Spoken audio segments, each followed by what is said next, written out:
रिजवान नाम का लड़का घर में घुस के हमारे साथ मारपीट की इन लोगों ने। दबंग टाइप के ये लोग हैं। घर में घुस के फिर ये बोल रहा है कि क्या तुम यहाँ से सालो गाँव छोड़ दो और ना 2 दिन में तुम्हें समेट के रख देंगे हम। छप गए रामपुर में पलायन के पोस्टर, गांव वाले हुए पलायन करने को मजबूर। क्यों घोसीपुरा पट्टी गांव में रहने वाले हिंदू समाज के लोग पलायन के लिए हो रहे हैं मजबूर? क्या वजह है जो लोग अपनी मदद के लिए मुख्यमंत्री से गुहार लगा रहे हैं? क्या है पूरा मामला पलायन का, चलिए जानते हैं। वीडियो में आगे बढ़ें उससे पहले अगर आप एक सच्चे हिंदू हैं तो सब्सक्राइब करें फैक्ट मंत्रा चैनल को और बेल नोटिफिकेशन को ऑल पर लगाएं ताकि कोई भी वीडियो मिस ना हो।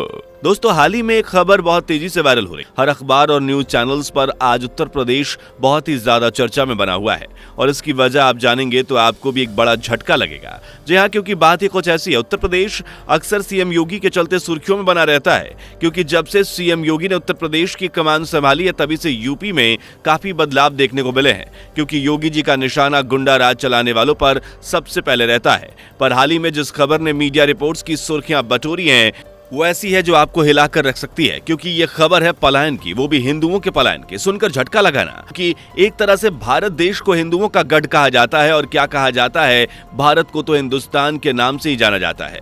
आप भी सोचिए क्या हाल हो रहा होगा उन हिंदुओं का जिन्हें अपने देश में ही रहते हुए अपने शहर और अपने घर को छोड़ देने के बारे में सोचना पड़ रहा है, उन्हें पलायन करने पर मजबूर होना पड़ रहा है। वाकई दोस्तों, ये बड़ी हैरानगी की बात है। ऐसी बड़ी घटना वो भी देश के उस हिस्से में जहां योगी का राज चलता है। यह मामला उत्तर प्रदेश के रामपुर का है दोस्तों, जहां हिंदुओं पर खतरा मंडरा रहा है और यह बड़ा खतरा कुछ और नहीं बल्कि कट्टरपंथी मुस्लिम समुदाय का है।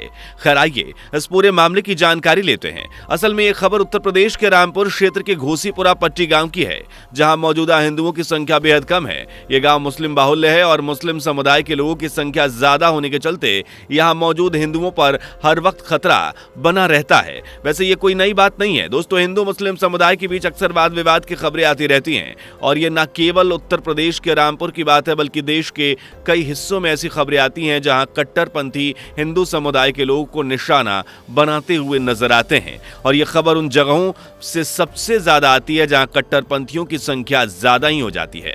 और ऐसा ही हाल आज यूपी के रामपुर में मौजूद है, सुवार इलाके के, जहां हिंदू समाज के लोगों ने अपने घर के बाहर पलायन का पोस्टर लगाया है। यह पोस्टर सुवार इलाके के घोसीपुरा पट्टी गांव के हिंदू समाज के घरों के बाहर लगे हुए हैं। जब इस मामले में पूछताछ की गई तब पता चला कि यह मामला लड़ाई झगड़े का है जो गांव के ही दूसरे समाज के लोगों के साथ चल रहा है। दरअसल गांव के एक व्यक्ति जिनका नाम दिनेश कुमार है, उन्होंने एक रिजवान नाम के शख्स के ऊपर आरोप लगाए हैं। दिनेश कुमार का आरोप है कि पासी के रिजवान ने किसी बात को लेकर उनकी थोड़ी बहुत कहास सुनी हो गई, लेकिन दिनेश कुमार ने इसे ज्यादा गंभीरता से नहीं लिया। वहीं रिजवान नाम के उस शख्स ने गुस्से से आग बबूला होकर दिनेश कुमार के घर में घुसकर उसके साथ मारपीट करना शुरू कर दी। पीड़ित परिवार ने पहले तो इस मामले को लेकर थाने में शिकायत दर्ज कराई, लेकिन शुरुआत में इस मामले में पुलिस की तरफ से कोई कार्यवाही नहीं की गई, जिसके चलते गांव वाले काफी नाराज हुए।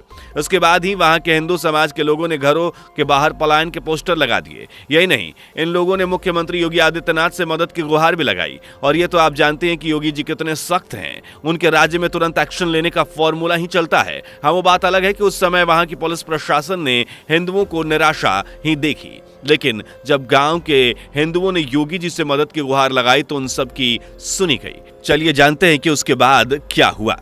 गांव के हिंदुओं ने जैसे ही अपने घरों के बाहर पलायन का पोस्टर लगाया, सीएम योगी की मदद की गुहार लगाई, वैसे ही फौरन पुलिस प्रशासन हरकत में आ गई।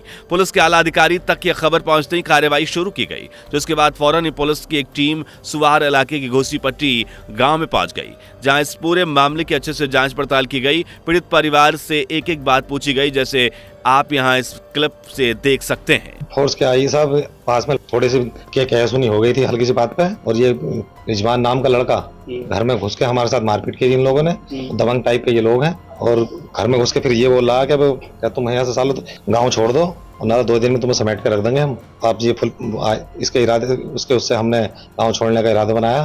फोर्स आई यहाँ पे, अधिकारी आए और उनके खिलाफ कार्रवाई के आश्वासन दिया हमें। अगर कार्रवाई होती है उनके खिलाफ तो हम इससे सहमत हैं। अब कार्रवाई के लिए बोला है साहब, यहाँ जैसे ही आप देख सकते हैं कि पीड़ित लोगों का क्या कहना है।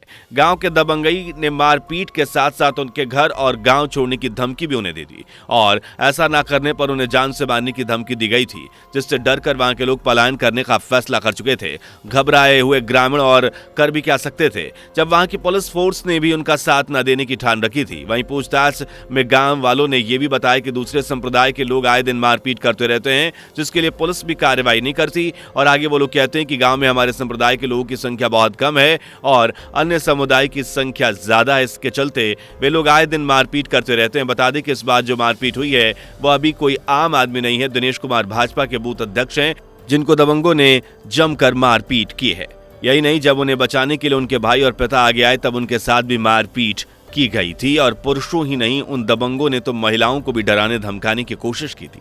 पीड़ित की तरफ से आरोप लगाया गया कि दबंगों ने घर में घुसकर हथियारों से महिलाओं को भी डराया धमकाया, लेकिन इन गुंडों की गुंडागर्दी यहीं खत्म नहीं होती है। आपको बता दें कि जब पीड़ितों ने कट्टरपंथी दबंगों के खिलाफ रिपोर्ट दर्ज कराई थी, उसके बाद उन गुंडों ने पीड़ितों को दोबारा पीटा था। अब आप ही सोचिए, ऐसे हालात में वो कैसे अपने घर में सुरक्षित हैं। तभी पलायन की चेतावनी देने वाले में भाजपा के बूथ अध्यक्ष, उनके पिता और तमाम लोग शामिल हुए ताकि उन पर हो रहे अत्याचारों पर कोई एक्शन लिया जाए। खैर, अब किसी तरह की उन लोगों की सुन ली गई है और गांव वालों के पलायन की चेतावनी और सीएम योगी से की गई गुहार काम आई, जिससे पुलिस की टीम ने वहां पहुंचकर सभी गांव वालों को आश्वासन दिया कि उनके साथ अब कुछ गलत नहीं होगा, उन्हें गांव छोड़कर जाने की कोई जरूरत नहीं है। वहीं इस पूरे मामले में अपर पुलिस अधीक्षक अतुल कुमार श्रीवास्तव ने कहा है कि 30 मार्च को दो पक्षों में जो झगड़ा हुआ था उस मामले में हम अच्छे से कार्रवाई करेंगे। वो कहते हैं कि मेडिकल कराया गया था, केस भी दर्ज कराया गया था। हालांकि पीड़ित पक्ष के लोगों को लगा कि इस मामले में उचित कार्रवाई नहीं हो रही है, इसलिए पीड़ित पक्ष को आश्वासन देने के लिए सीईओ भी पीड़ित के घर पहुंचे थे, जहां उन्होंने पीड़ित पक्ष को पुलिस की कार्रवाई के बारे में अच्छे से जानकारी दी। उसके बाद ही पीड़ित पक्ष अब पूरी तरह से संतुष्ट हो गया है। वहीं पुलिस की कार्रवाई के आश्वासन के बाद गांव के लोगों को भी थोड़ा आराम मिला है और वो लोग मान गए हैं और अब वो अपना घर छोड़कर पलायन ना करने को भी राजी हैं। वहीं दोस्तों, सीओ संगम कुमार ने भी इस केस को बड़ी सख्ती से लिया है। उन्होंने ये बात साफ रखी है कि यह मामला संज्ञान में आया है, जांच में कोई कमी नहीं होगी और गांव के किसी भी परिवार को पलायन के लिए मजबूर नहीं होना पड़ेगा। इस मामले में दोषियों के खिलाफ कड़ी कार्रवाई की जाएगी। खैर, भले ही अब पीड़ित परिवार पुलिस प्रशासन के आश्वासन से संतुष्ट हो चुका हो, लेकिन अभी भी उनका कहना है कि अगर दबंगों के खिलाफ अभी भी सख्त कार्रवाई नहीं की गई तो फिर वो नहीं रुकेंगे, तब वो परिवार संग गांव से पलायन करने पर मजबूर होंगे। दोस्तों, इस मामले से आप समझ सकते हैं कि यूपी के रामपुर में हिंदुओं के क्या हालात हैं, वहां के सुवार इलाके के आज कितने परेशानी में लोग हैं। हम अपनी योगी सरकार से अब ये उम्मीद तो कर ही सकते हैं कि उस गांव में अब कट्टरपंथियों का राज खत्म हो जाए। दोस्तों, आपको क्या लगता है, क्या उन पीड़ितों का क्या होगा?